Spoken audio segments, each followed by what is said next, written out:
মোহাম্মদ সেলিম আজকের এই যে জনসমাগম, আজকের যে সমাবেশ, ব্রিগেড সমাবেশ, তার প্রধান বক্তা মোহাম্মদ সেলিম এই মুহূর্তে আমাদের সঙ্গে সরাসরি রয়েছেন। সেলিমদা, মৌপিয়া আপনাকে স্বাগত জানাচ্ছি জি 24 ঘন্টা স্টুডিও থেকে।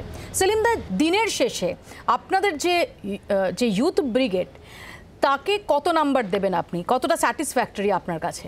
একমাত্র ডিওএফআই যুব সংগঠন যারা আগে এবং পরে এবং ভবিষ্যতেও ব্রিগেডের সমাবেশ করতে পারে, অন্য কোনো যুব সংগঠন এখনও করেনি, করতে পারে না। এখন তো রাজনৈতিক দলগুলো করতে পারে না। সেলিমদা, বিশেষ করে যখন আমরা দেখতে পাচ্ছিলাম যে গত বেশ কিছু বছর ধরে একটা সমালোচনার মুখোমুখি সিপিআইএমকে হতে হচ্ছিল যে নবীনরা তারা সামনে আসছেন না, সেই প্রবীণ মুক্তেরই মিছিলে দেখা যায়। সেখানে বেশ কিছু দিন ধরে, বিশেষ করে 2021-এর ভোটের আগে থেকে আমরা দেখতে পাচ্ছি যে তরুণ প্রজন্মকে ভীষণভাবে তাদের ভোটে দাঁড়ানো থেকে শুরু করে, ভীষণভাবে তাদের রাজ্য কমিটিতে সামিল করা থেকে শুরু করে অনেকগুলো স্টেপস নেওয়া হয়েছে। এবং তারপর আজকের এই ব্রিগেড, এটা কি একটা ল্যান্ডমার্ক আপনি মনে করেন?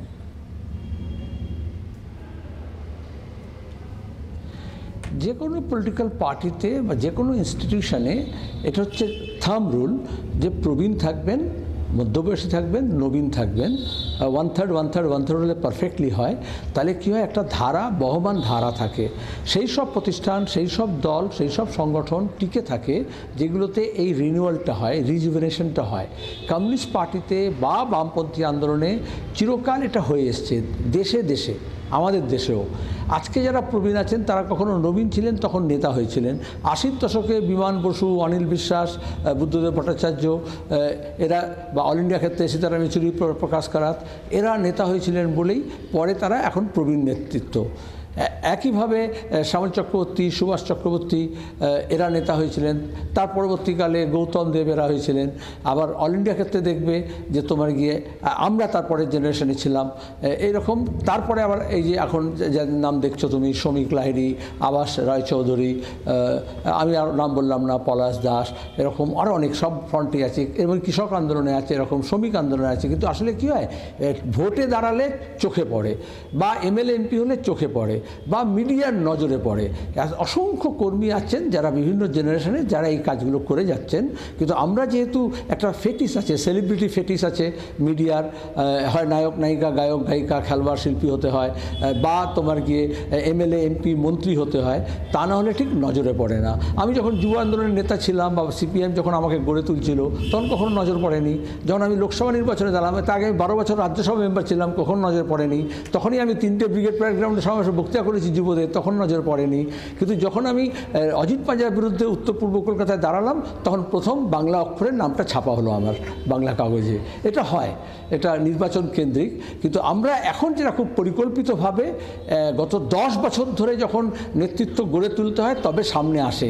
কমিউনিস্ট পার্টিতে তো এ দল থেকে ও দল থেকে ভাঙিয়ে নিয়ে আসা যায় না। তাহলে এরা কর্মী হিসেবে, অ্যাক্টিভিস্ট হিসেবে, কাডার হিসেবে, তারপরে আন্দোলন সংগ্রাম করে, জেল গিয়ে, লাঠি খেয়ে, গুলি খেয়ে, সহকর্মীদের মৃত্যু দেখে, শহীদের মৃত্যু দেখে আন্দোলন সংগ্রাম করে তারপরে তারা উঠে আসে। এটা একটা ধাপে ধাপে হয়, কোনো রেডিমেড একদম ওভার দ্য কাউন্টার কিনে এনে নেতা করা যায় না, যেটা বিজেপি বা তৃণমূল করেছে। সেলিমদা, আজকে যে মানুষটা এলেন ব্রিগেডে, নিঃসন্দেহে যে লোকসভা নির্বাচনের আগের ব্রিগেড, খুব স্বাভাবিকভাবে এখানে তো একটা এক্সপেকটেশন থাকে যে কী বার্তা তারা নিয়ে যাচ্ছেন, বিশেষ করে ভোটের মুখে দাঁড়িয়ে। আজকের এই ব্রিগেড থেকে তাদের টেক অ্যাওয়ে কি? ঠিক, অবশ্যই এক টেক অ্যাওয়ে হচ্ছে বাঁচতে হলে লড়তে হবে। লড়াইটা কী নিয়ে হবে? ধর্ম নিয়ে নয়, জাতপাত নিয়ে, ভাত নিয়ে, কাজ নিয়ে, শিক্ষা স্বাস্থ্য ব্যবস্থাকে উন্নত করার নাম করে বাংলার শিল্প, সাহিত্য, সংস্কৃতি, কৃষি, এটাকে বাঁচাতে হবে। এবং নতুন প্রজন্মকে বাংলার এই ট্রান্সফরমেশনে একটা বড় ভূমিকা পালন করতে হবে। কিন্তু তারপরে পাড়ায় পাড়ায়, মহল্লায়, মাঠে গিয়ে শ্রমিক, কৃষক, ক্ষেতমজুর, গৃহবধূ, নানা অংশের মানুষ, বিভিন্ন পেশার মানুষ, বিভিন্ন অংশের মানুষ, তাদের মধ্যে গিয়ে কাজ করতে হবে। এই ধারাটাকে আরও তলায় নিয়ে যেতে হবে। এটা একটা অনেকটা হলো কি, আমাদের রাজ্যে বা দেশে রাজনীতিটা হচ্ছে টপ ডাউন মডেলে। ওপরে কিছু নেতা নেত্রী আসবেন, দিল্লি থেকে আসবেন, প্রধানমন্ত্রী আসবেন, তখন একটা হবে। মুখ্যমন্ত্রী কিছুটা বলবেন, তখন একটা হবে। এরা হচ্ছে তোমার কি ভ্রাতুষ্পুত্র কিছু বলবেন, তাহলে একটা কিছু হবে। কিন্তু এটা হচ্ছে উল্টো, বটম আপ। গ্রাম থেকে মানুষ এলেন, শহর থেকে মানুষ এলেন, তারা জানালেন মিডিয়াকে, মানুষকে, যে তাদের জ্বালার যন্ত্রণার কথা, তাদের সন্ত্রাসের কথা, তাদের ভোট লুট হওয়ার কথা, তাদের পঞ্চায়েতে মিথ্যা মামলা হওয়ার কথা।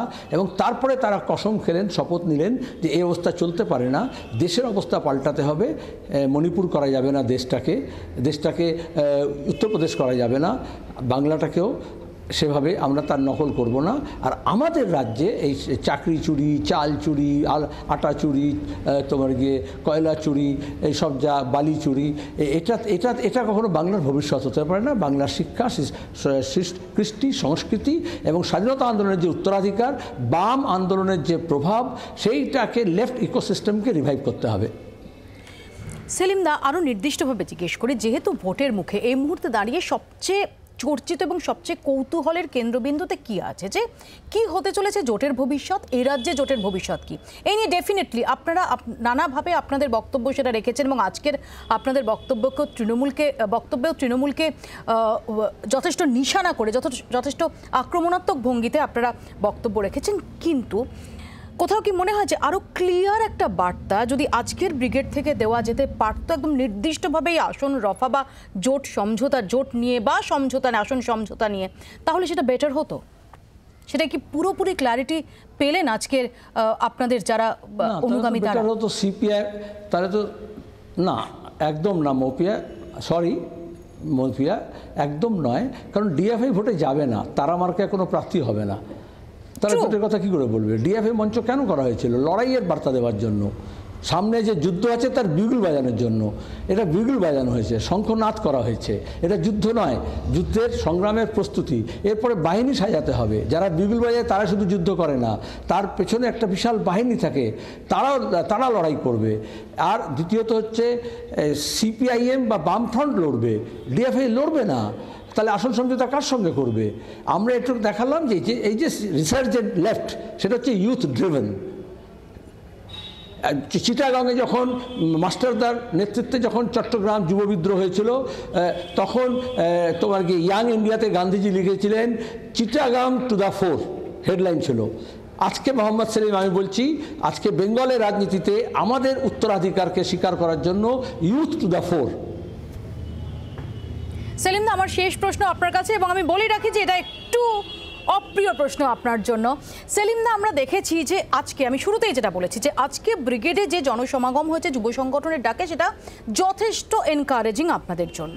তো একই সঙ্গে গত 1 দশকেরও বেশি সময় ধরে আপনাদের বারবার এই প্রশ্নের মুখে পড়তে হয়েছে যে আপনাদের মিটিং মিছিলে যে জনসমাগম হয় সেটা কতটা রিফ্লেক্টেড হয় ভোট বাক্সে।